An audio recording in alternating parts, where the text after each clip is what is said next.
Bienvenidos. Hoy tenemos un material que nos llegó bastante, bastante inquietante, la verdad. Son unos fragmentos de algo llamado Caperucita, el ritual de la sangre y el lobo. Y sí, es una versión del cuento clásico, pero mucho más larga y con un tono de terror muy, muy marcado. Sí, es una de esas versiones que agarran lo conocido y le dan una vuelta. Bastante siniestra. Se aleja muchísimo de la Caperucita que quizás nos contaron, ¿no? Si es que alguna vez fue un cuento para dormir realmente. Totalmente. La idea hoy es, pues, explorar a fondo esta versión. Queremos entender qué la hace tan distinta, tan ritualística, analizar esos elementos sombríos, Exacto. no solo compararla, sino captar la esencia de esta interpretación tan macabra que busca, que nos dice. Justo eso. Vamos a ver los símbolos que son muy potentes, la atmósfera que es opresiva desde el principio y, bueno, por supuesto, el giro brutal de los eventos. Queremos entender, digamos, el propósito detrás de esta oscuridad. ¿Qué revela esta mirada del cuento? Perfecto, pues entremos ya. El escenario mismo ya te pone en situación. No es cualquier bosque, es el bosque del olvido. Se describe como lúgubre, sombrío, casi sin sol. Y la protagonista, la caperuza roja.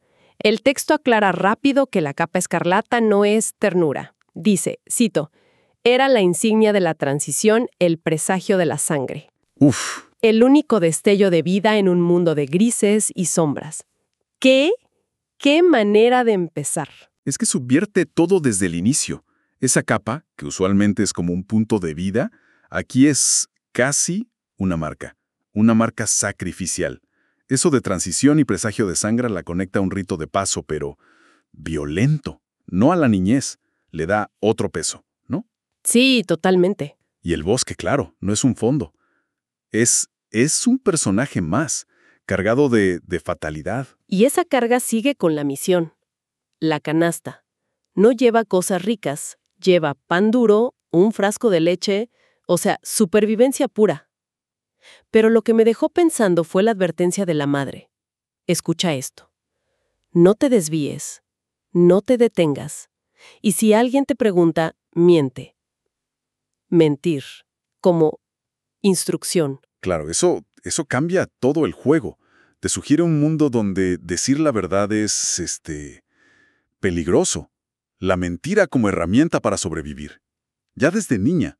Eso te dice que el entorno es brutalmente hostil. La inocencia ahí no tiene cabida. Es casi una condena. Es un realismo muy crudo metido en el cuento. Ajá. Y el lobo. ¿Cómo encaja el lobo en este mundo? El texto lo llama el gran padre lobo. Ya ese nombre suena a algo más, ¿no? Exacto, no es el lobo común. Lo describen como inmenso, pelaje ceniciento, ojos como brasas amarillas, y dice que su mirada la inmovilizó. Ese nombre, Gran Padre Lobo, es clave. Lo pone en otra categoría, casi mítica, ancestral. No es solo un depredador, es como una fuerza, una entidad del bosque, quizá una deidad oscura, no sé. Y la descripción física, el efecto que tiene en ella, refuerza esa idea de poder casi sobrenatural. Es el terror personificado. Y el texto añade algo interesante. Dice que Caperucita quedó paralizada por una mezcla de terror infantil y fascinación mórbida. Esa fascinación. Ese detalle es muy bueno, muy revelador de la complejidad que le da esta versión. No es solo miedo, hay como una atracción hacia el peligro mismo. Es un toque de realismo psicológico oscuro. A veces lo que más tememos, de alguna forma retorcida, también nos atrae un poco. Y aquí viene algo que me pareció central. Los caminos. El lobo no solo le engaña, le da a elegir. Literalmente. ¿Qué camino eliges, niña? ¿El sendero de las agujas o el camino de los alfileres? Y aclara que son destinos. Las agujas, lentas, sinuosas. Los alfileres, rectos, afilados, violentos. Una elección simbólica potentísima. No son solo caminos físicos, son como metáforas de formas de vida o de enfrentar lo que viene. Las agujas podrían ser una vida más compleja, con vueltas, quizás más introspectiva o dolorosa pero larga. Los alfileres es la vía directa, la violencia sin más. Brutal. Y ella dice el texto, elige las agujas, el camino largo, movida más por la curiosidad que por la prudencia.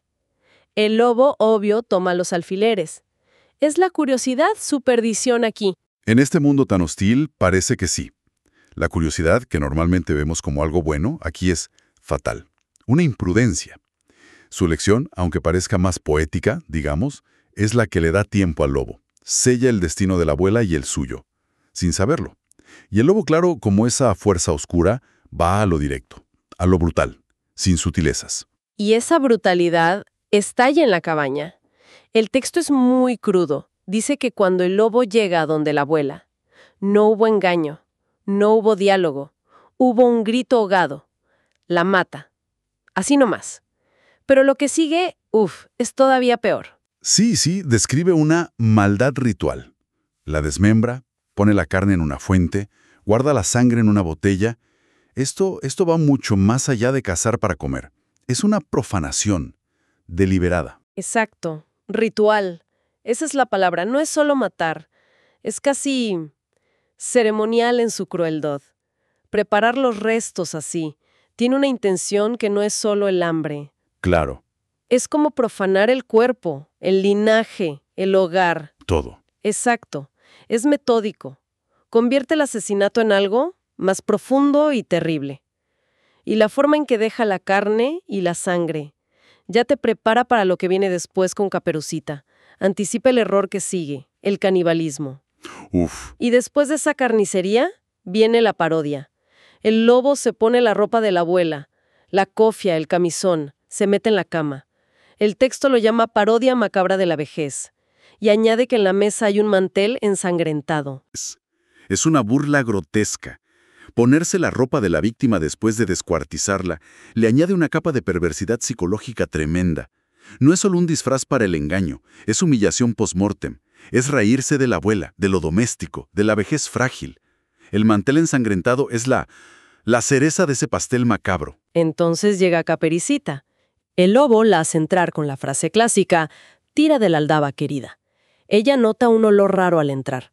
Dice, pesado y metálico, a musgo húmedo y algo más, algo pútrido.